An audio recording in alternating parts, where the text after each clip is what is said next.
गणितामध्ये प्रश्नाची सुरुवात एका वाक्याने होते आणि तेच वाक्य शेवटी प्रश्न म्हणून विचारला जातो. बघा, एका पेटीत काही आंबे आहेत आणि विचारलंय तर त्या पेटीत किती आंबे असतील. काय करायचं अशा वेळेला? जे ऑप्शन दिलेलं आहे ते ऑप्शन समोर ठेवायचं आणि प्रश्न सोडवायचा.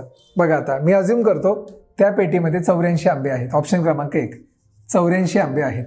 आता 12 मुलांना प्रत्येकी सारखे आंबे वाटले तर 8 आंबे उरतात.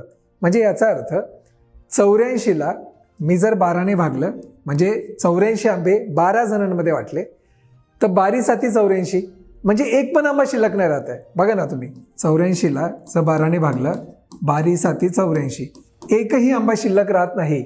म्हणून ऑप्शन क्रमांक 1 चुकलं. आपल्याला काय पाहिजे? 12ने भागल्यानंतर किती आंबे शिल्लक राहिले पाहिजेत? 8, म्हणजे 8 बाकी राहिली पाहिजे. चला, हे उत्तर नाहीये. ऑप्शन क्रमांक 2 घेऊया, 80.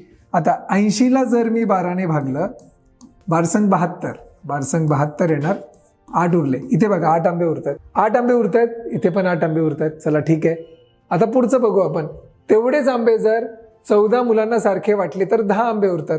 आता 80ला आता आपण 14ने भागू. बघा, 80 भागिले जर मी 14 केलं, 14 पंचे 70 येतात. किती आंबे उरतात? 10. आणि तेच आपल्याला हवं आहे. याचा अर्थ ऑप्शन क्रमांक 2च बरोबर आहे. कळतंय का? तर ऑप्शनने गेलात तर लगेच उत्तरापर्यंत पोहोचता. व्हिडिओ आवडल्यास नक्की लाईक करा.